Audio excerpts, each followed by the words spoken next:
Okay, we're back. Idiot's Guide to Foiling, part 3. It's been a long time in the making, but it's been cold over the winter, but the summer is just kicking off, and you know what that means. Well, Pozo Train Diaries, they're coming, but we're getting back on the foil, and we're here at the Defi. We've got AFS, which is actually, the foil I was using was an AFS 85. We've got the main man from foiling, one of the pioneers of windsurf foiling. We got Bruno. How we doing, mate? Hey, fine, thanks. Hi, everybody. That's cool. We're just going to give a bit of background about foiling. We were speaking earlier, actually. Kicked off Rush Randall in Maui. Was that kind of the first windsurf foiling we saw? Yeah, in this kind of foil, yes. At the end of the 90s, they used to make a development of the air chair foil, aluminium heavy foil. And they used to use it on surfboards, towing, and Rush Randall did a lot of foil windsurfing with that foil.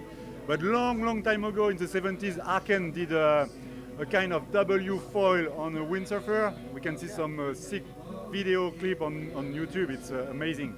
Okay, and then you basically brought it back, let's say. Was that, I would say that mid-2000s? Yeah, in 2006, I had the chance to try this aluminium foil with Kevin Ozzi.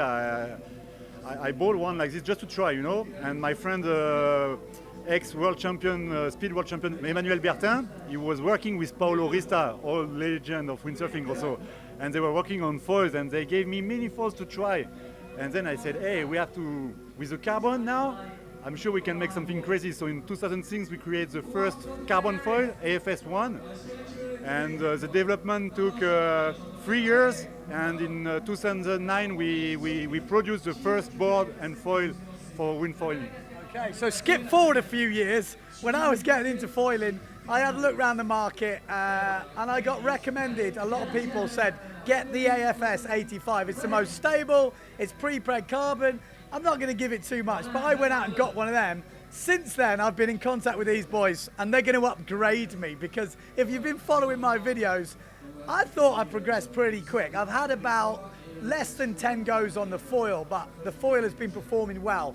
But I think, and speaking to these boys, they said, I think it's time we got you a bit higher. So Bruno is going to talk us through kind of what the next level is from me. So the first level of someone getting into foiling, that's pretty much the foil I have. Yeah, of course. The first foil you get was a 85. It's the entry-level foil we have on in the range. Okay, which so is this one? This one, it's only 85 centimeters deep, so it's not too deep, so it's easy to take off. It's easy for beach starting first. You don't need to walk with water like here, yeah. So it's easy to beach start. It's easy to come back to the beach, and so it's a very easy foil, really stable, and the limit you can find when you know how to foil, like you now today, is because it's maybe too short for high speed.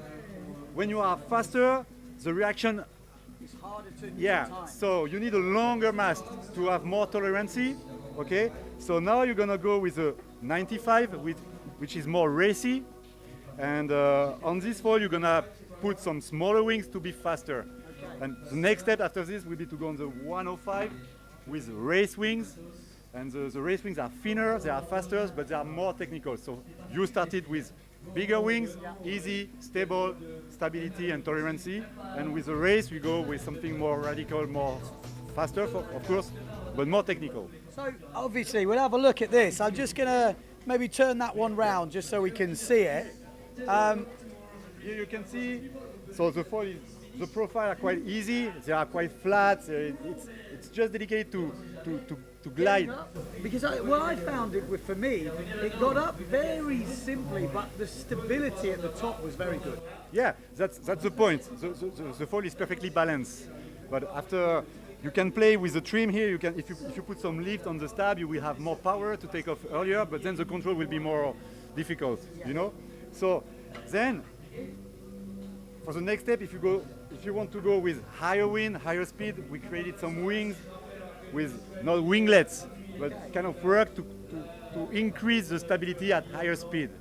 Okay? For example, the foil you got here, as it's flatter, you have more nervosity, it's more reaction, but less control in the higher speed. Okay? So this one is more dedicated for higher speed. with much more tolerancy. Okay. And then obviously, you know, a lot of focus has been put on the racing side of it. Obviously, the main market is probably these two foils, but the racing stuff is what a lot of people are seeing on the PWA. And obviously, we're getting a lot narrower wings, a lot higher profile. Yeah, of course. For And a bigger mast, obviously. yeah, bigger mass, because as you are faster, you need before the board touch the water and before the wing get out of the water, you need to have this kind of tolerancy, okay? And longer is the mast, more tolerancy you have. But you must know that if you don't know how to foil well, with a longer mast, if you don't know how to fly very high on the foil, you will have more drag. Okay. You know, So it's not necessarily faster. it's not faster. If you don't ride it right. For planning, a shorter mast is faster because you have less drag. Okay. But when you are at top speed, you have a lack of tolerancy. Okay? Okay. So this is the answer for the next level. But if you don't know how to foil high on the foil, you will drag a lot of water and you won't be as fast. And the final step today I was with going to say, what's this one? This one looks even more. yeah, this is more speedy and this is upwind downwind racing. So for PWA today, you need this kind of stuff.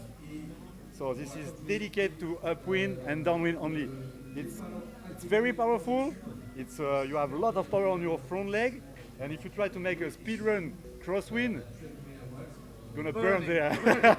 So, I mean, we've got obviously 4 different foils here. So upwind, downwind, dedicated foil, racing foil for all-round racing and speed, speed. but you need more speed to get more lift because it's a smaller wing. Yes. For the slower, more intermediate riders who are looking for an easy time and just cruising around, these are the 2 foils we're looking Of course, it's easy to understand the difference.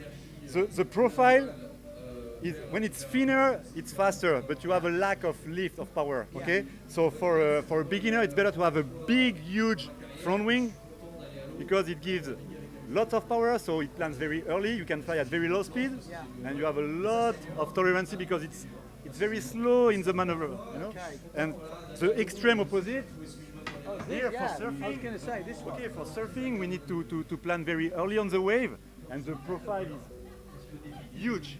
Really thick. Yeah, Yeah, super thick. yeah. So because you need to have less reaction to control, to have some nice curve in the wave. So this is the mainly difference between the profile. So let's go back to me. It's all about me here. So I'm giving this one.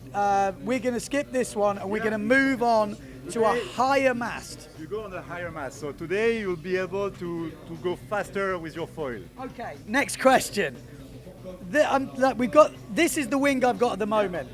This wing is what it comes with, or can I upgrade to this wing at some point? You can upgrade with all the wings we make. You can. This today it was very light, so we put the people with the biggest wing we have for wind foiling. Okay. So the idea was to plan very early and to stay up in the air as much as possible with a lack of power. Okay. So, for example, this wing, the maximum speed will be 25 knots. Okay. But then imagine the wind is picking up, 15 knots. Then we have the same wing like this, 700. This is the 800. We have a 700. Then the speed limit is nearly the 30 knots. Okay, but now you get very easy on your foil. You put the race wing on this. Yeah, So on this take one. this front wing, put it on that one. Yeah, you will need more speed To get the lift. to get the lift. But once you get the lift, you can go over 30 knots. Really? Yeah. Ooh, I think my maximum speed so far is about 20. So that's quite a lot faster. Yeah, you are 20 knots with this one? I think so. Okay, it's good. No, it's average speed. Maybe a little bit it's faster, a good one. but I don't want to No, big myself up here. It's a good average speed. It's a good average speed. So. Okay, got to talk to you about boards. At the moment, I am just using a normal free race board. Yeah. When I get, let's say, a bigger wing, I've seen these boards like doors, big square things. Yeah. Is that necessary for this type of foil?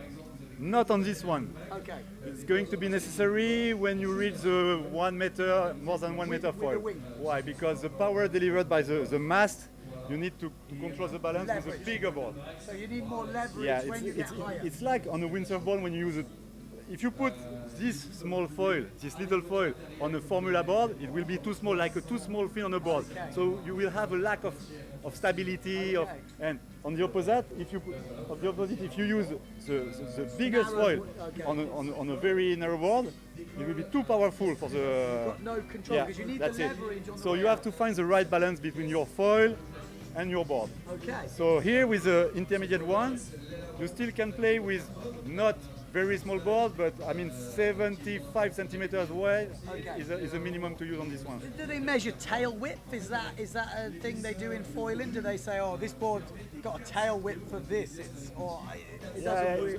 The tail width is important because it delivers the power to control the power of the foil. Okay. And if the foil is too powerful and you don't have enough power on your back foot, you cannot really control and get the power you need. Okay.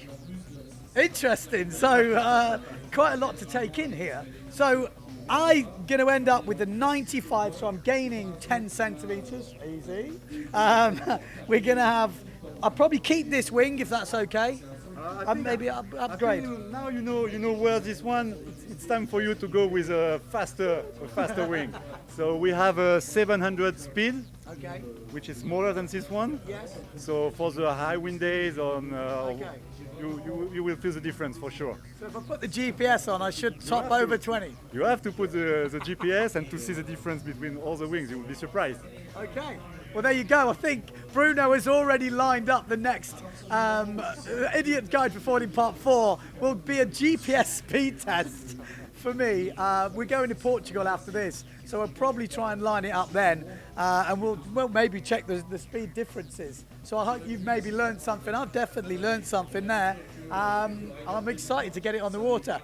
Cool. Cheers, mate. Good luck, huh? Yeah, I think we need it.